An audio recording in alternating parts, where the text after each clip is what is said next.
All right. Well, good morning, everybody. Good morning. How's everybody doing today? Wonderful. And yourself? Good, I love it. So a couple of things real quick. We got the water district's gonna come on, I think the puck's around 10 o'clock. So we got a few minutes to catch up. So, this is some verbiage, cause I've had agents say, on the listing agreement, well, if my seller wants to put some verbiage that they're gonna offer the buyer compensation, you can put this in the additional comments in the back of the new listing agreement. There's two different ones. This has been vetted by our attorney.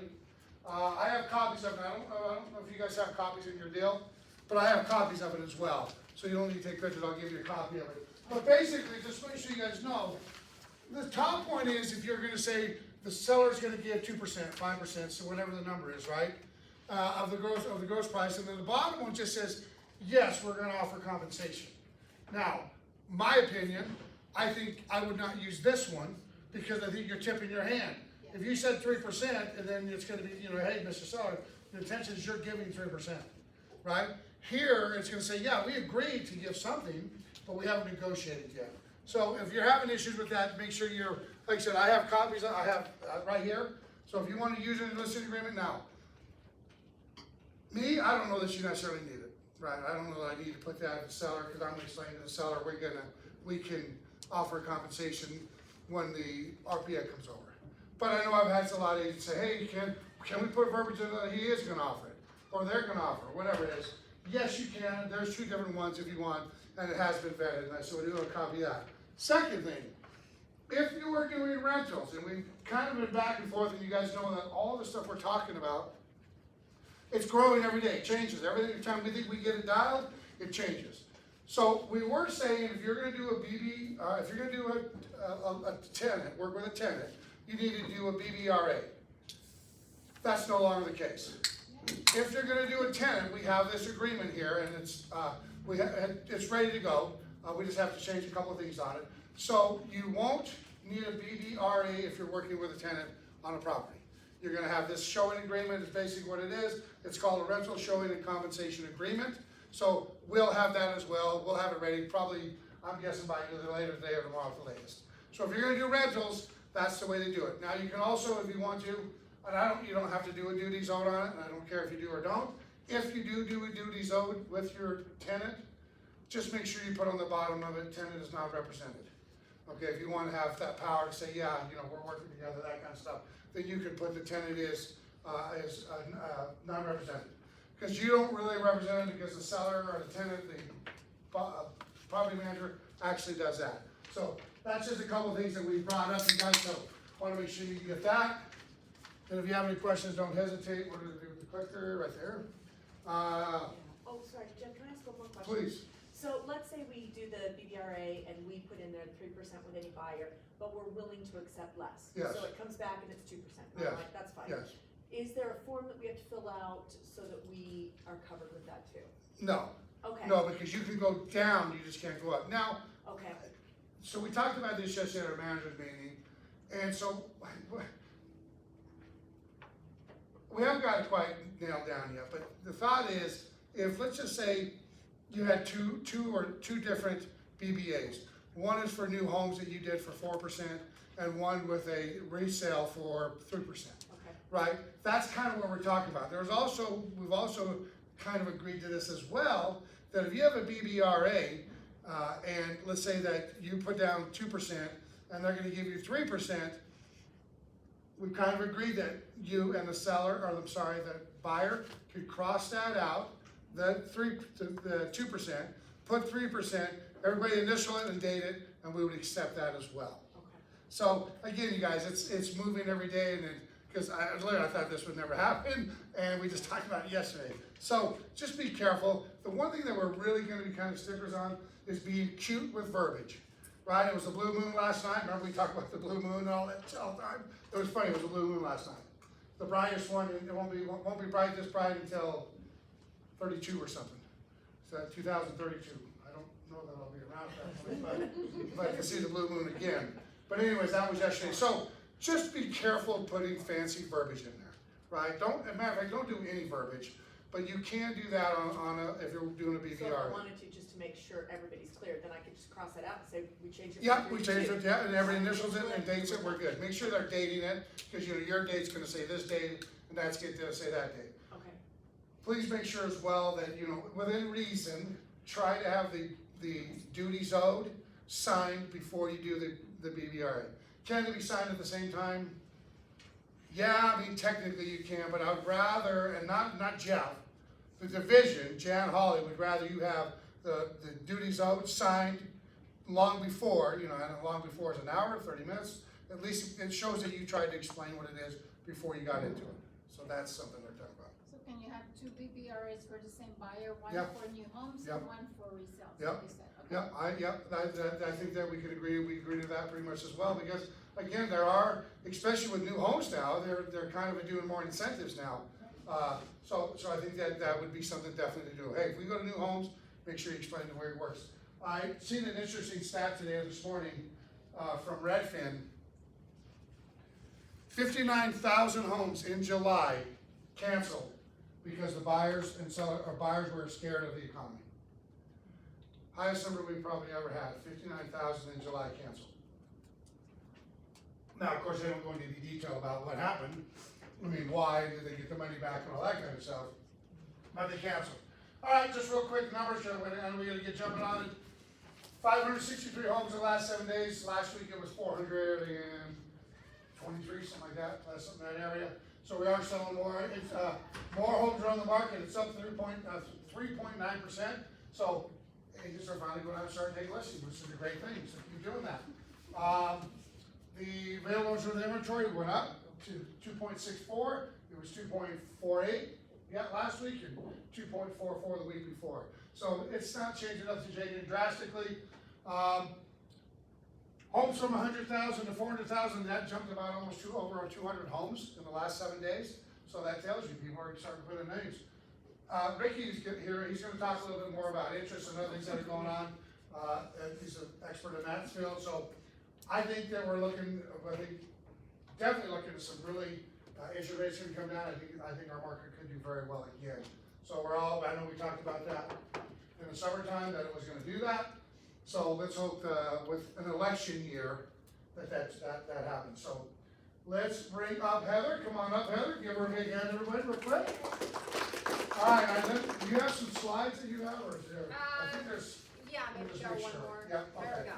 You want that now, or did No, I blow you it's surprise? perfect. No surprise. No surprise. So, you guys have heard me talk about Pawn Agent. It's now, it's not official, but it's any day. So, I was told latest Friday, so hopefully I don't eat my words, but that should be what it is. The reason of the delay, we are trying to get it in the App Store, so we're waiting on them. So, it's not necessarily as of this point, but we got all the branding. It's gonna be called Rock Agent. So I will be blasting it out once we do know it's official. Many of you guys have used this with other title companies. It's great. It does so many cool things in addition to NetSheets. So obviously the basic is NetSheets, but it does so many other things. Rep versus buy, net to sell, buy now or later, concession, cheat sheets, equity review, tons of stuff. And then in addition, that's all free. But if you guys want to pay an extra $10 a year or 99 cents a month, you can do tons of the social media that comes with it. That's all branded and all that too. So that'll be available any day. Wait for my announcement. In addition, a couple classes we have going on.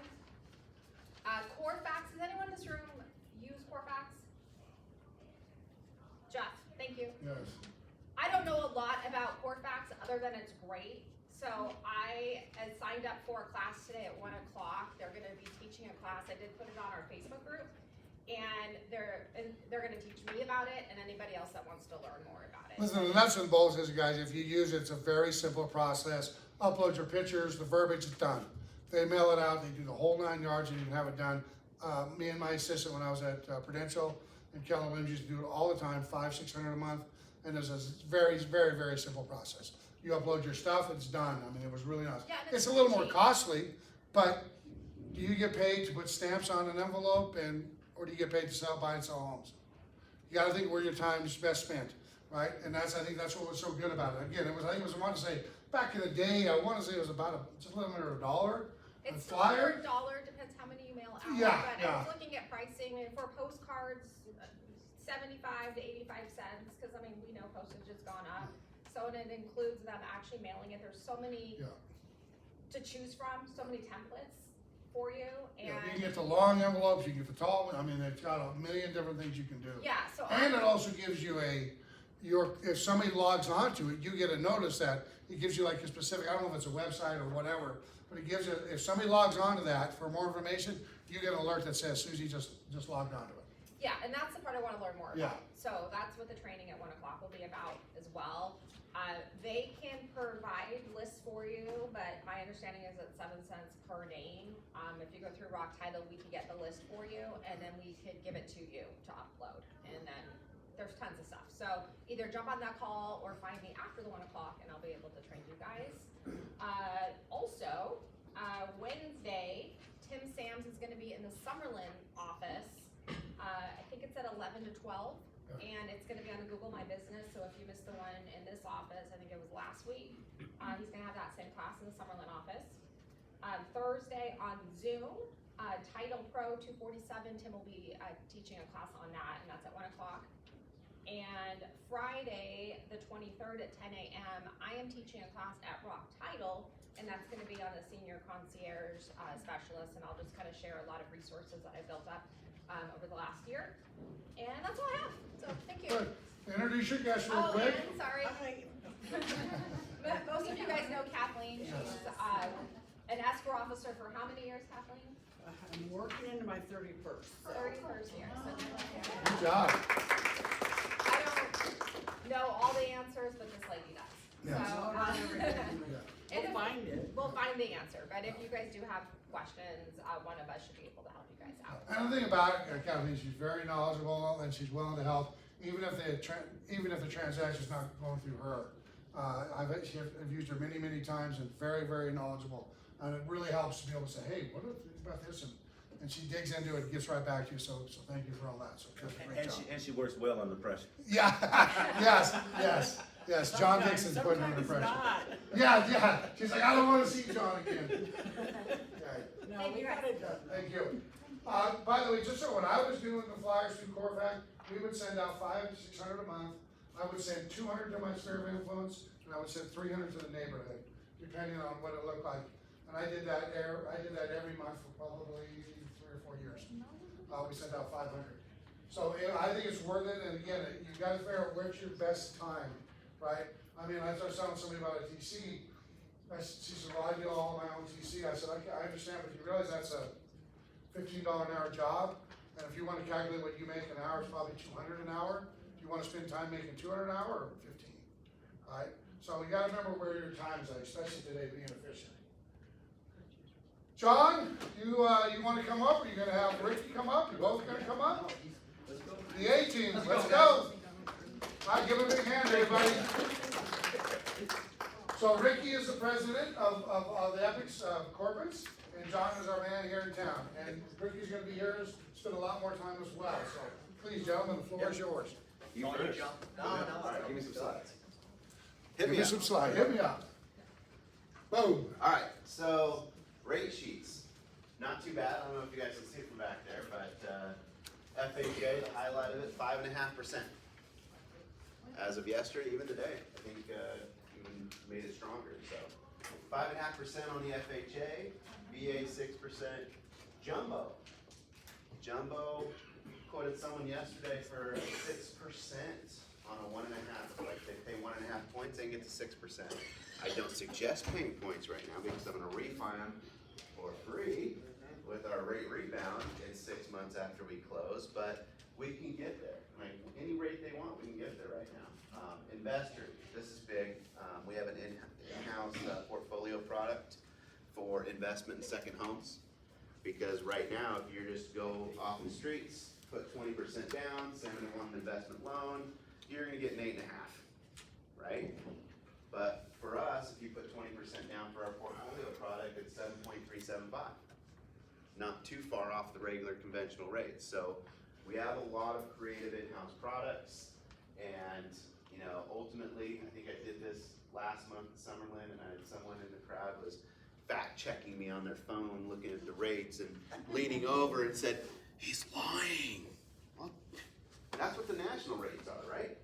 We have a special comp, second opinion. It's worth it to get a second opinion because your clients with the Realty One Group are getting special compensation rates. Anybody hear of TRID and the whole Dodd-Frank thing back in the day when lenders were just making stuff up on paper and you were making stuff up on paper, right? And so now, after Dodd-Frank, after 2008, bubble burst, and now there's transparency. One of those things that came with it is lenders can only have one compensation, right? And they can't change it for how long? 90 days. 90 days, so you can't change it from week to week, just so you can offer a better deal. Kicker is, since Realty One Group and Epic, well, Realty One Group and CMG formed Epic. So because of that, it's a joint venture, and we can have a second compensation. And that compensation is only for Realty One Group. So that's how we get to these rates for you. If you notice, I didn't blast it out to the world on my Facebook, I just put it in your groups, okay? So those are the rates that your clients can get, whether you're the listing agent or the buyer agent. All right, if you're the listing agent, I'm doing deals right now where the listing agent put in their remarks, not out in public, because they get slapped for that, says, for special financing incentives, contact John at Epic Lending. You don't put the contact information, they'll reach out to you and say, hey, we'd like to reach out to John, they'll give a number and they call me, okay? We have somewhere around 3/4 to a point, depending on the product, depending on the loan amount, to be able to contribute back. So when they come to you and say, yeah, we want 3% seller concessions, you can say, seller will give you 1.5, but you call John at Epic. He might have another point.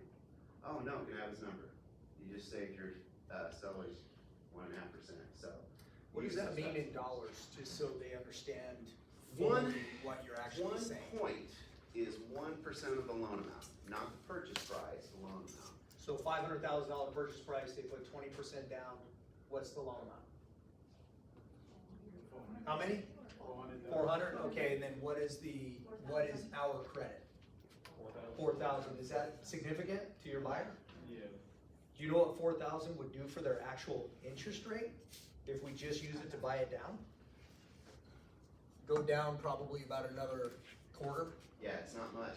Right now in this economy, the way the notes are, before, in a normal economy, that the point could buy you down 3/8 to a half, right? But right now, you're lucky to get a quarter to 3/8, so it's definitely not worth it. And because the rates are going down, you don't want to buy it anyway. So, in fact, the better way to do it, if you're thinking ahead and you're financially savvy, is to go, you know what, I like that 6.5 is sexy, but why don't you give me a 6.75 and $5,000? It's gonna up my payment $50 a month for 6 months. That's $300. And I'm gonna refi it at 6 in 6 months. And I got $5,000 minus $300. So I just made $4,700 buying a house. That's You know the smart. do you know what stops most buyers from buying right now? What do you think number one is? Anybody? Affordability. Close. Payment or. Credit, that's number one. Okay, number one is Income, credit. Assets. What's number two? What'd you say? I said credit, income, and assets. So number two is cash to close. Cash to close. Did that Okay. just get harder? Everybody thinks that they need, 3%, 3.5%, 5% down. $500,000 house, hey, I've got, I got 25 grand, I'm good. Are you good? No, No. What do you need on top of it? closing and. And what? And down payment, closing and. And Compensation. one more thing. Y'all need to get paid. Compensation for realtor. Right? Last I checked, you sell houses to get paid, right? I mean, this isn't all for our kids, right? We do those ones for free, unless you're me. Right? You're gonna take that commission anyway. Right? They gotta earn that. So, understanding this stuff is gonna help your buyers get over the line and quit saying, I'm gonna wait until the election's over and house prices are gonna be cut in half and rates are gonna be 2% again. Are we gonna see that? No. No. We're gonna be lucky if we go a tick below 5.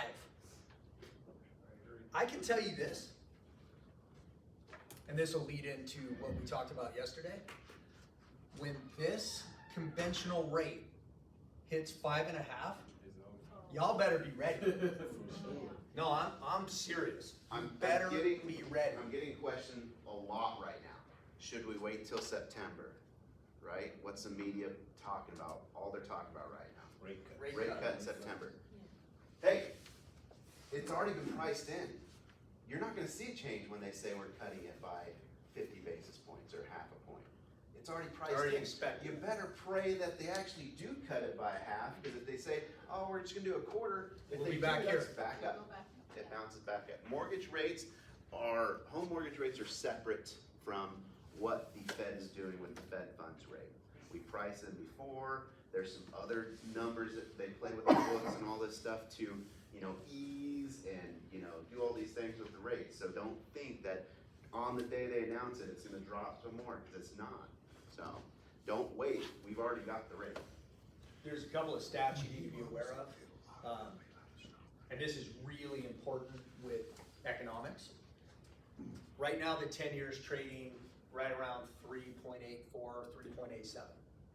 When that hits 3.25, which it will by the end of the year, we'll see 5.5 as a conventional. We'll be under 5 on FHA. Jumbo's gonna be, so the jumbo market is a portfolio market. It's the banks lending their own money. It's not tied to mortgage-backed securities like the rest of it, okay? But it does follow. That's why jumbo rates are always a little higher, okay? It's because it's a portfolio loan. When that happens, just based on the volume from 2022, late 2021 to mid 2023, there'll be 6 million people that have the ability to drop their rate over half a point. What does that mean for you? More affordability into the market. Right now, today, affordability's up about 90%? 90%. In July, it was 105%. So in 3 weeks, it dropped 15%, and the rate only went down half a point. We go down 1 full point, the affordability index is gonna be up maybe 30%. What does that mean? More people can afford the payment on a median house. It's really important to know that. So when you're out there with your messaging, with your databases and your spheres, you better be telling them this stuff, right? And get ready, because what's gonna happen? Okay, we wanna wait till rates come down. Well, everybody's waiting for rates to come down.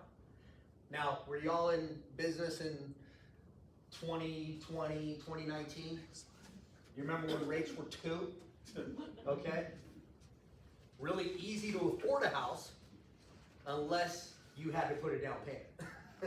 If you had to put a down payment, you're paying 50, 60, 100,000 over asking.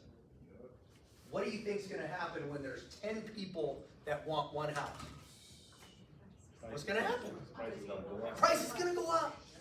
So they're waiting for a 1% rate to save $180 a month, but they're gonna pay $80,000 more for the house. Can you tell them 2 minutes? So it's gonna cost them $300 a month to save $180 in the rate, just to feel good about a rate, right? Those are the messages we have to have. Now, this really tails into your buyer-broker agreement and you getting paid. You gotta understand how to sell that form, right? Using this stuff, and what he's literally, John, is giving you guys on his in-house deal, because we are in-house. We literally sit in your office. That money might be the edge they need to pull the trigger. You just have to know how to sell it. Does that make sense? Yeah. What questions you have? I did a good job. Remember that after this, you guys, after the meeting today, they're gonna be here to do mortgage 101, so I'll answer any questions. We have the water district online right now waiting for us, so let's jump onto that, and these guys will be here. Good job, guys. Thank you. I love it. Let me see if I can screw this up. Let's go back here. See anything? That one. Rejoin.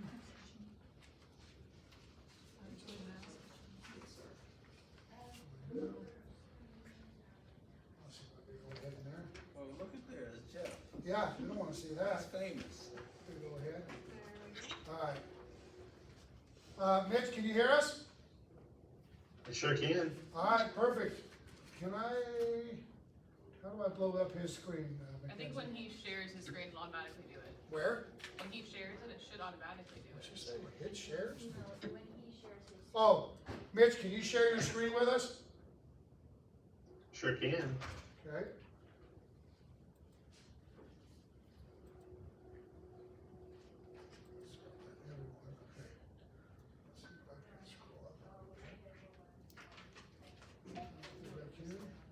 Alright, that's it.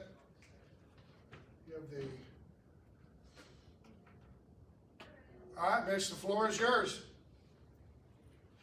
Hey. good We don't morning. see your screen yet, though. Are you sharing something with us? Yeah, it says it's still loading, so Okay, okay, loading to the Teams meeting, I guess. okay. Is that as loud as it'll go? Do we have the remote? I don't see it.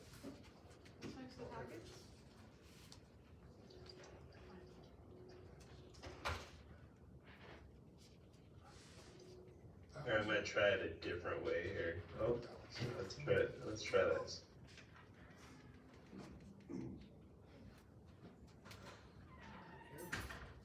There it goes, we see it now. Perfect. Great, well, good morning, everybody. I'll just kind of, typically when we do these things, in case we get some background noise or something like that, I'll just ask people to mute, or I might mute you while we go through. But if you just raise your hand or kind of, put it in the chat, I'll try and address things as we go. But my name's Mitch Bishop. I'm with the Southern Nevada Water Authority. I've been with the Water Authority about 25 years. Let's see, I'm gonna just. Okay, can you mute everybody? There you go. Okay, so I'm gonna leave, unmute. Let's see, I just muted everybody. You might have to unmute yourself if you need to let me know something, but just to try and cut down on the background noise.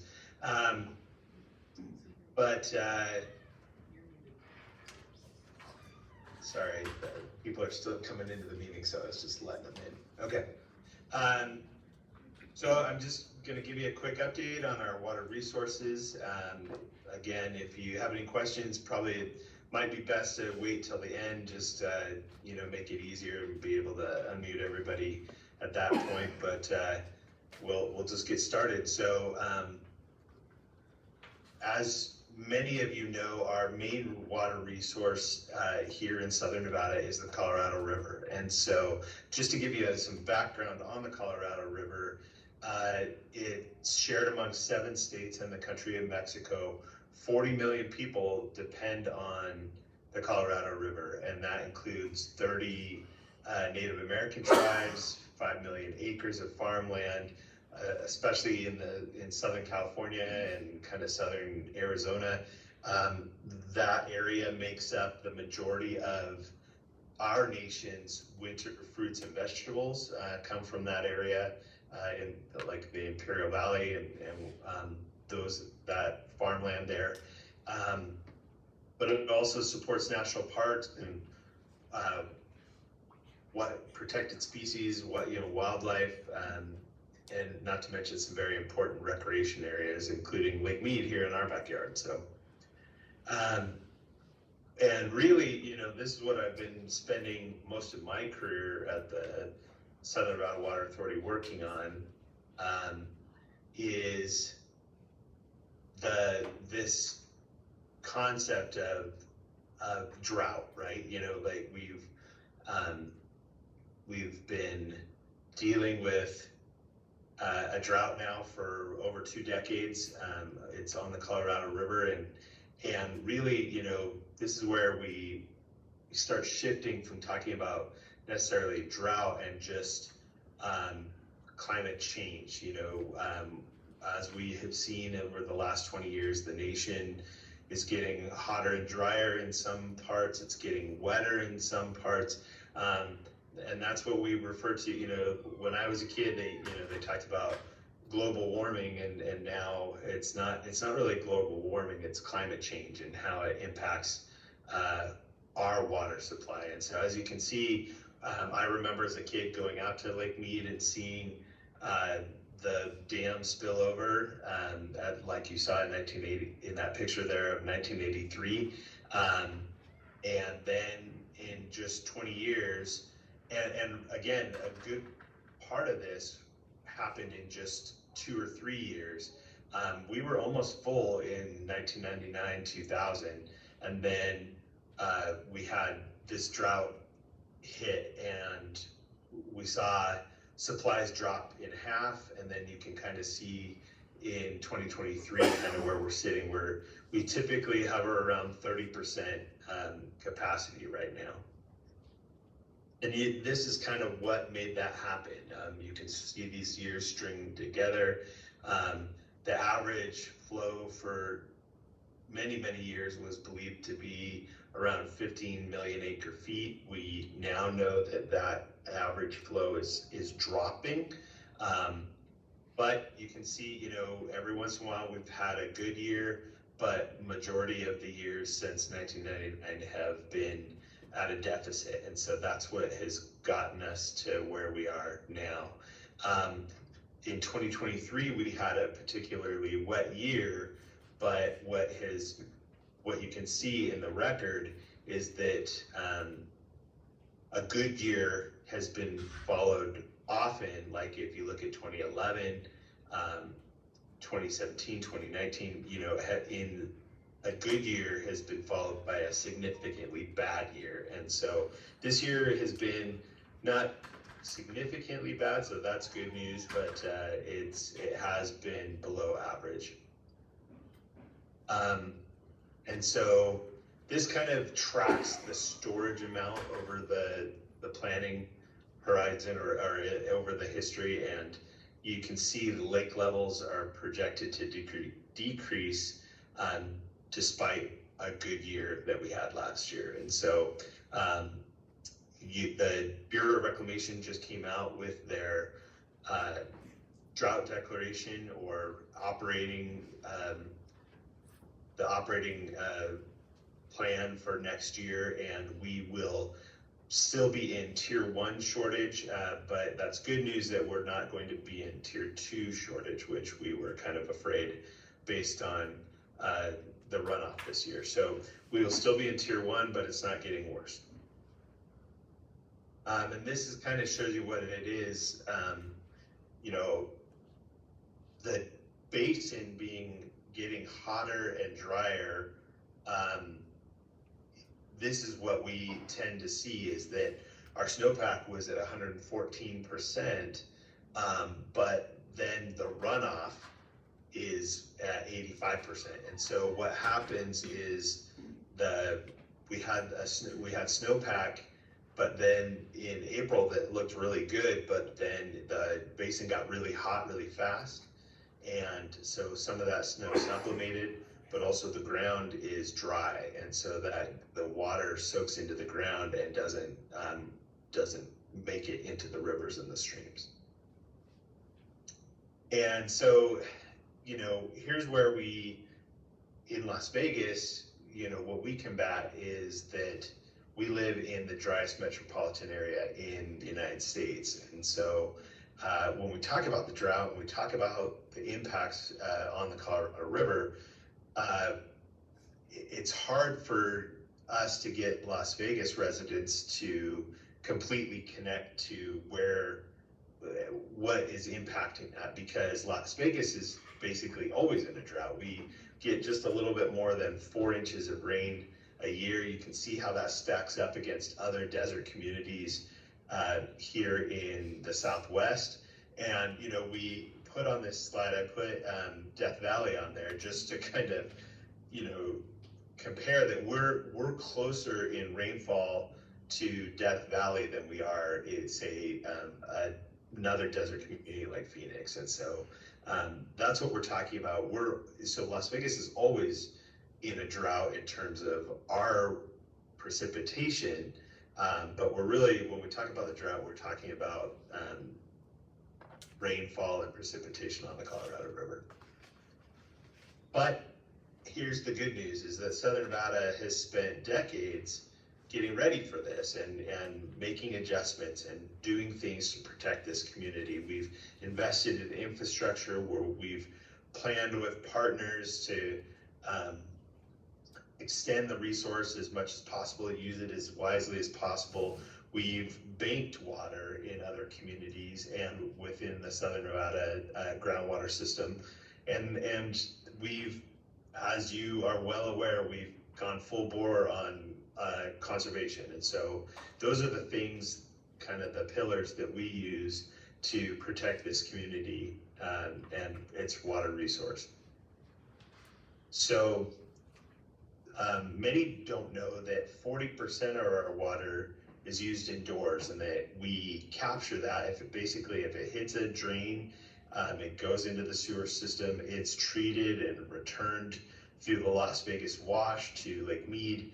And so we recycle nearly all the water that is used indoors. So many of our programs are focused on that 60% that is not used indoors. So we're talking about outdoor water use, we're talking about septic systems, and we're talking about evaporative cooling. Those are like the opportunities that we have in order to conserve and extend our water resources.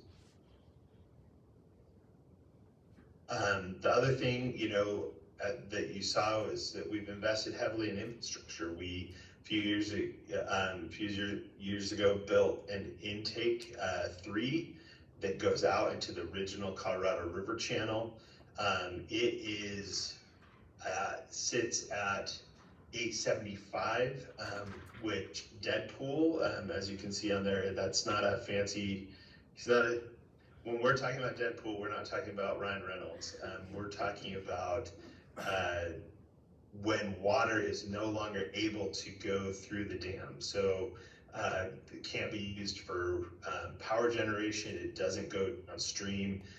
There is some water that sits behind the dam, and there's no way for it to go past that. And so our intake is actually lower than Deadpool in Lake Mead. And so we did that on purpose so that we can access water for Southern Nevada, despite if it ever got that low. But we recognized that we needed to do a little bit more. Following a increasing water use starting in 2015, we saw the community water use started to climb back up, and so our board established a new conservation goal of 86 gallons per capita per day, and started to put measures in place in order to get the community back on track for our conservation goal. And these are kind of the things that went into that. Grass, you know, we talk all the time about grass being kind of public enemy number 1, and what we're talking about there is non-functional grass, like, you know, so there's places like parks and sports fields and things, you know, for our kids to play on. Like, we want them to play on, you know, be able to play soccer and football and all these different things, but in appropriate areas. Like, as you go around town, you'll see grass on busy street medians. You know, for years and years, the development community, it was kind of a cheap, easy way to kind of make things look a little bit nicer, but we didn't really appreciate the long-term effects of things like that, of putting grass where it wasn't going to be used for what it should be used. And so also we've addressed efficiency through our large water policy. We've got a septic conversion program to help people get off septic, all these different things. And then we also have new development codes. And so you've heard about the pool standards, the cooling standards, limiting new grass. But then, we also need to better adapt to our desert community. And so we've invested in trees, and I'm going to talk a little bit more about some of those kind of things, but we've provided incentives as well in order to get to the 86 gallons per capita per day. And this is the effect. We implemented that new goal. We've introduced new programs, and the community is back on track. And really, that's kudos to everyone here, that's listening to this, the residents. It's really the opportunity for all these people to really for us to say thank you to the community for adopting this conservation ethic. And this is the impact, is that despite nearly 60,000 new connections since 2020, our water use has declined by 26% during that same time. And so again, this is because we're growing smarter and not using more water.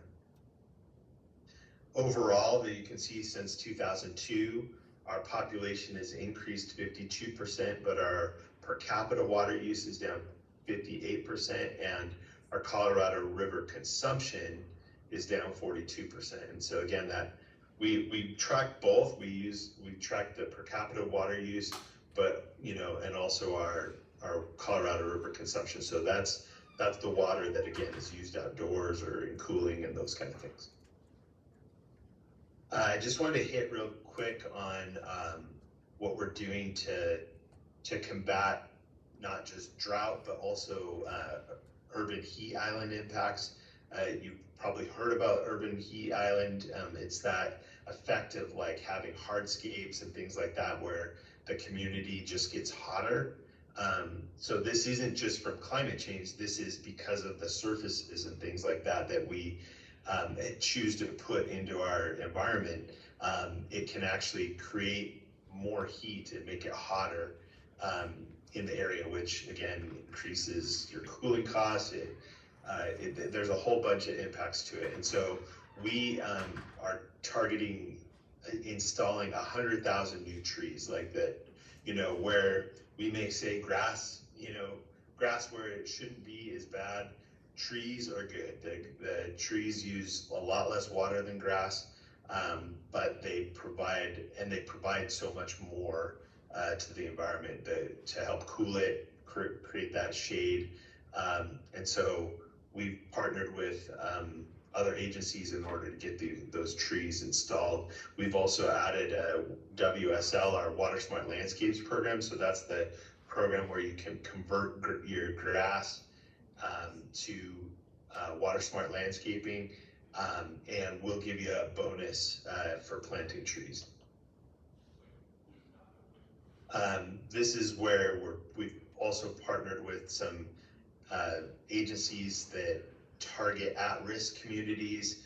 So Impact Nevada is helping us get trees into the more at-risk areas of town in order to not just have people that are currently doing water smart landscape conversions and things like that, but to also try and get trees throughout the community in order to help cool it. So this kind of, again, I said that we're in the tier 1 shortage. That's that 30,000 acre foot shortage, or actually that's the tier 2 shortage. But you can see how the impact of our conservation and the community's adoption of conservation is actually reducing our Colorado River consumption, so much so that despite the current potential shortages that could exist, be mandated by the federal government, we're actually saving more water than what our water use would be cut to. And this is talking about our water banking. You can see last year we consumptively used 188,000 acre feet of water, and we've got nearly 12 times that stored in what we call ICS, or intentionally created surplus, through programs on the Colorado River. We've banked water, in Lake Mead that belongs to California, but we've banked it, and so basically California would give up some of that water use if we needed to call on it. We also have physically put water in the groundwater basin here in Las Vegas. That's that Southern Nevada Bank, and then we've also have banking agreements with Arizona.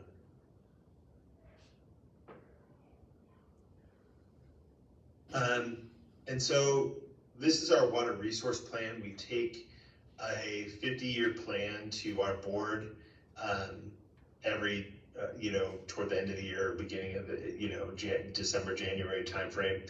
And it is a rolling plan, so it looks out over 50 years and what our projected demands are based on the Center for Business and Economic Development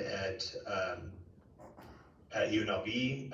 It takes the population projections from CBER and matches them with our water resources. And so you can see on the left, and again, I should say 11 million acre feet inflow is about the lowest extreme inflow that you would see on the Colorado River. And so we're talking about, if these drought flows continue, what the demand would be and how we meet that demand. And so you can see if we get to 86 GPCD by 2035, there's no need to bring in additional resources.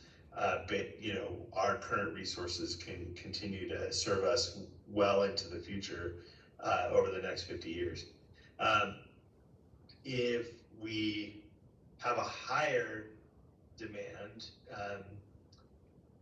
but we still make it to 86 GPCD by 2035, meaning a higher demand, meaning that, so that red line is the population projection. So if we end up growing faster than we were necessarily planning on, you can see we still are able to push the need out for water resources and well into the 2060s. But in the upper demand, you can see on the right there, if we only make it to 98 GPCD by 2035 or 92 GPCD by 2055, that we are going to need to bring in some of those temporary resources like that, those banked resources that I was talking about. So this kind of just is a graph to show how important conservation is. One to touch on, you've probably heard of AB 356 that was passed a few years ago by the legislature. This is the law that makes it illegal to continue to water non-functional turf at commercial or multifamily properties past 2027. And so these are the areas that it addresses, that we're talking about: streetscape turf, talking about frontage, courtyards, interior, building adjacent turf. And again, these are on commercial properties, so this is not single family residential. Certain HOA areas, so like, the entries to entryways into housing developments, those kind of things. That, that's what this law applies to. And I just wanted to point out that right now, we've got the Water Smart Landscapes program for commercial and multifamily properties. The rebate is $3 per square foot, up to the first 10,000 square feet, and then it's $1.50 after that. Coming in January, that rebate is going to be reduced to $2 per square foot for the first 10,000 square feet, and $1 per square foot thereafter. And so it's really the time to kind of get in and get these projects going for the non-functional turf community. And just wanted to highlight some of the recent projects that have been done. These are all the areas, you know, and these are big areas and, you know, big communities. And so again, the community is really stepped up, but we need to do more if we're gonna get it all done by 2027. So just to kind of wrap up, I always like to kind of add with this charge, you know, what can you do to conserve water? You know, first, you know, follow the watering schedule. You know, that it's seasonal. It's going to change here in a few weeks, so right now, don't water.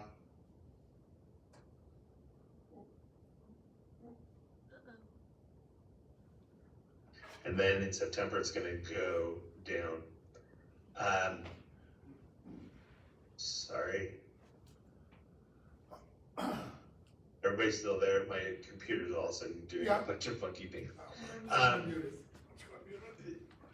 Report water waste. You can report water waste in any of the jurisdictions. You can go to smwa.com. These links will give you the opportunity in order to do that. Again, remove non-functional turf. And that is my presentation. So I hope everybody can still hear me. Mitch, can you hear us? Can you hear me now? I can. Okay, good. No, a very good presentation. Does anybody have any questions? I've got a couple. So when we save X amount of water, I'll put stand in front here. When we save X amount of water through conservation, do we get to keep that water because we saved it, or does that go down to California? No, so I mean, there's basically two ways to think about it. We do have agreements. That's some of that, what I was calling that ICS, that intentional created surplus. You know, there's basically two sides to it. Like there's we're doing all we can to save water for the system in general. So we're talking about wildlife, and you know, that's where everybody kind of pitches together to kind of keep that water in the system. But then there's us saving the water in order to kind of make our community more efficient. So we know that we can use less water, but it's not always you know, depending on whatever our agreements are, there's not always a one-for-one of like, I'm gonna save this water and just keep it in perpetuity. If that makes sense. Yeah, another question. So is there any talk, and I know it's, we've heard about in the past, trying to get water from Texas, other places down to the Colorado. Is that anything real, or is there any talk about that kind of stuff? So those kind of projects are constantly being talked about, you know, even projects, things like desalination in Mexico, you know, like we're always keeping our eyes open and ears open. And one of the things not in my presentation, but probably the nearest term project that we're working on is we have a project that we have invested in California, where right now a lot of the communities in the metropolitan water district of Southern California, so like the LA area, Orange County, those areas, they treat their wastewater But then their wastewater is essentially, after it's treated, it's just sent out into the ocean. And so there's, you know, just a ton of water that gets cleaned, but then just discharged out into the ocean. And so they have undertaken to do a project where they're going to clean that water to, you know, drinking water quality standards, and then inject it into the ground for them to, it does a couple different things. They can recover it later. It also stops seawater intrusion, you know, because as they pump water out of the ground, you know, the seawater then seeps into the ground and it can contaminate aquifers. So there's a whole host of things, reasons why they would want to treat this water and then pump it into the ground. But then because we've invested in it, we will get a portion of their Colorado River water, and we will take it out at Lake Mead. And so that's just one kind of what we call it new water project, is that you know, we currently don't have access to that water now. But yeah, we're always looking at new sources of water. The real trick on all of those things, of, you know, getting them from Texas, or, you know, flooding areas and stuff like that, is all the environmental permitting, but also just the cost. You know, those sources right now are extremely expensive. And, you know, desal, I just was in a meeting last week down in California, and, you know, right now we pay the wholesale delivery charge for our customers. So like city of Henderson, you know, Las Vegas Valley Water District, those kind of things, you know, the wholesale delivery charge is in the hundreds of dollars. You know, we're talking about $300-400 an acre foot. Desalinated water in Southern California right now is about $2,600 per acre foot. So it's just so cost prohibitive because of the amount of energy that it requires to desalinate, you know, take the salt out of seawater. And so right now there's just a lot better alternatives than desal right now. Right, I have a question. please. Wouldn't that be possibly why the water is so disgusting out here? Because California water quality, I'm from California, born and raised, and I've never took a shower at home, and I'm ashy, my skin is dry, like never. But out here, I take a shower, bath, I have to immediately put, you know, it's like, it's something in the water out here. And like you said, they're recycling wastewater. So basically what I'm hearing is, you're taking all of our disgusting water and you're treating it and you're sending it back to us. As opposed to California, they say, no, we're not into that. We're just gonna, and that's possibly why the water is better. Skin is, Okay. I don't know. So- Help me make it make sense, right? So no, I understand the question completely.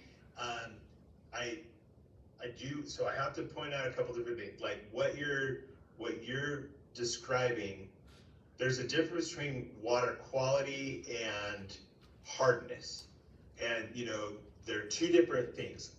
Well, our water, the quality of our water is extremely good in terms of how safe it is, and those kind of things. Now, the Colorado River water that we use, you know, 90% of it is what we call extremely hard, meaning that it's got a lot of magnesium and calcium in it.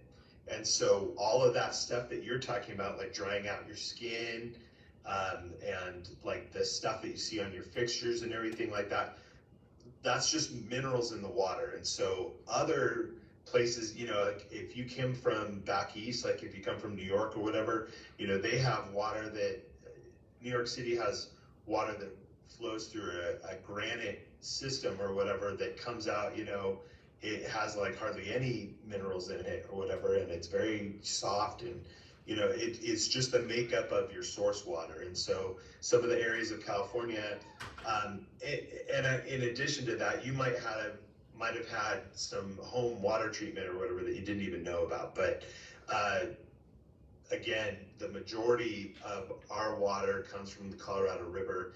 It's that difference between being safe and being like, a lot of times people say, oh, because it is hard and it has the taste from the calcium and magnesium, it must be bad. And our water meets or surpasses all the federal and state requirements, and it actually is very good in terms of its quality. It's just maybe not from a appetizing or taste perspective because of the hardness. Well, the one thing I know this too, because when I had my crane business, I worked at the treatment plant, did a lot of work out there at the treatment plant, and the water coming back in Lake Mead was crystal clear. I know this as well, that because it goes through 7 states, it's one of the most tested waterways in America, because all these states did all test it. So I know that for a fact as well. Liz, I think the biggest question, because we have a lot of clients who are saying, how do we build more homes when we're in a deficit? I mean, you showed us on your chart, but banking it and all that kind of stuff. Is there a simple way for our agents to explain to a client, hey, yeah, we're building 30,000 more homes in the valley, but here's why we can do it? I mean, is there a simple way other than going through your charts? So, I mean, there's a couple different ways to think about it. It's again, what we've always said, so I'll back it up a little bit in that we as the water agency, we don't do land planning, we don't approve building permits, those kind of things. And so we've basically been given a charge by the organizations that do that, so your city councils, your planning commissions, those places that actually do the land permitting. We're given that charge of like, we need to just make sure that we have water for the residents and potential future residents.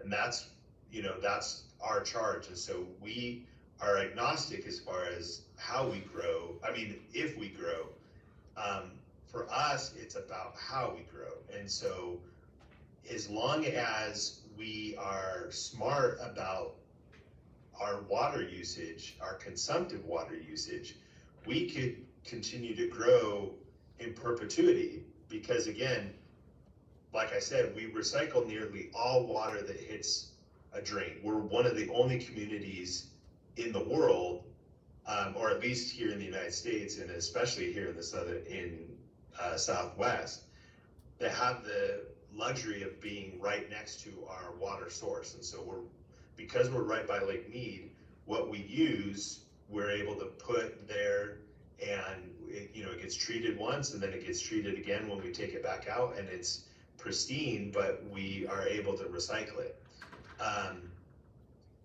What we need to make sure is that we're cutting down on those consumptive uses, and so that's why you can't put grass in your front yard.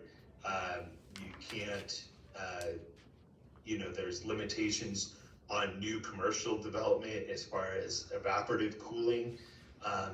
So as long as we're being smart on how we develop, we can continue to extend this resource and continue to bring in new investment. Great. We appreciate that, Mitch. Any other questions, anybody? I have a question. Please.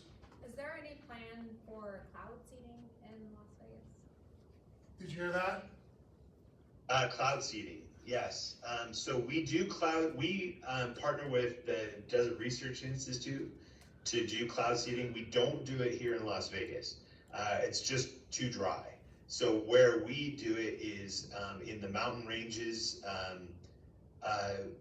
I can't remember all the specific ones, but we basically partner with them to create more water in the system. So like in the Colorado Rockies and those kind of things, to try and get that water into the Colorado River, not here necessarily in Las Vegas.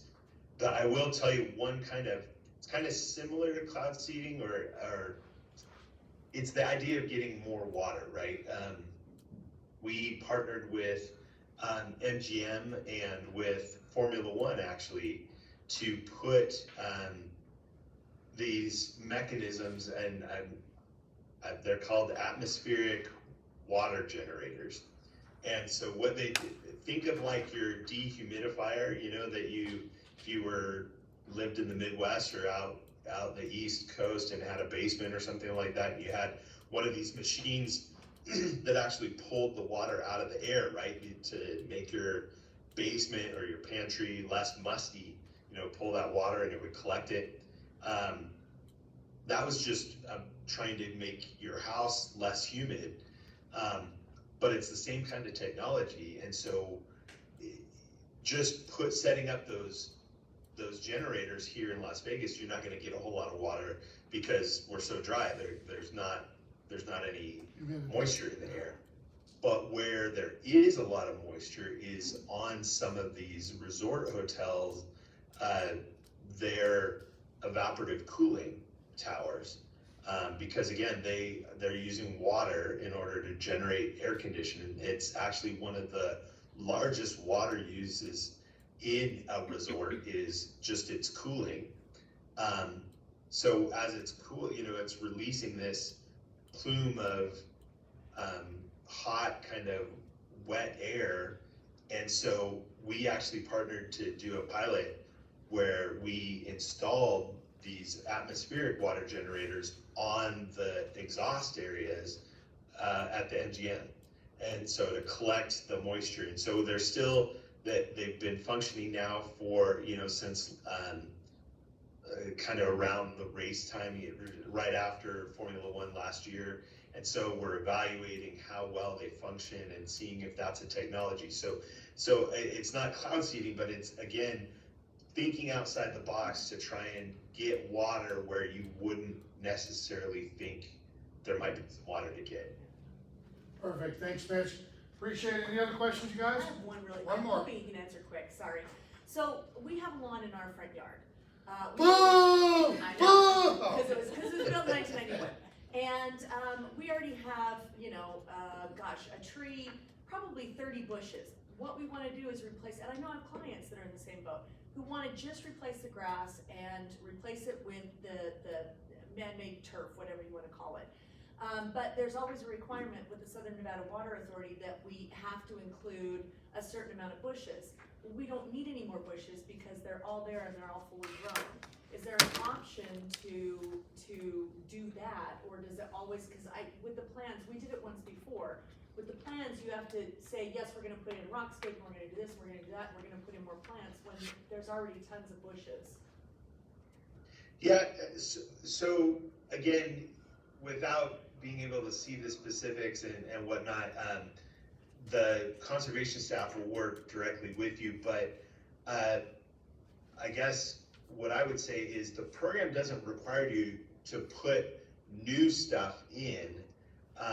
It just requires there to be a certain amount of like canopy coverage and plants, plants to be there. And so, they don't want somebody to just pull out their grass and put in all rock or something like that. And so if you've got existing trees, existing bushes, those kind of things, they'll look at the canopy coverage and basically say, oh yeah, with your existing plants, you meet the criteria. But again, that'll all go through the, when they come out and do the measuring and stuff like that. Okay. And they can advise you on that. You just tell them you know Mitch Bishop and they'll take care of it. There you go. Mitch, thank you so much for your time. We really appreciate you. Thank you, guys. Okay, thanks, Mitch. Appreciate it. Okay. All right, guys, let's finish this up real quick. I know John wants to get in here. Where's my little mouse at?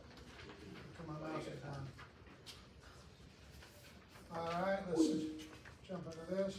Let's jump in here. All right, a couple of these real quick. So I'll finish this up. John's doing, and Rick, you're gonna do class Mortgage 101 right after this. That's Mitch. Thank you, Mitch. Rev Up, we've been having a lot of success with it on Zoom only. It'll be tomorrow as well. And again, Zoom over, the links on the bottom of it. These are very, very good classes. You guys need to make sure to engage in them. And it really isn't just for new agents as well. It's if you, listen, every time we talk about it, it's about getting back to the basics. We always go over here because you think it's easier. But A lot of times you just gotta get back to the basics of what we're doing. Our holiday party, Stoney's North Florida, we've had a lot of really good response, you guys. It's gonna be a lot of fun. We can take about 125 people.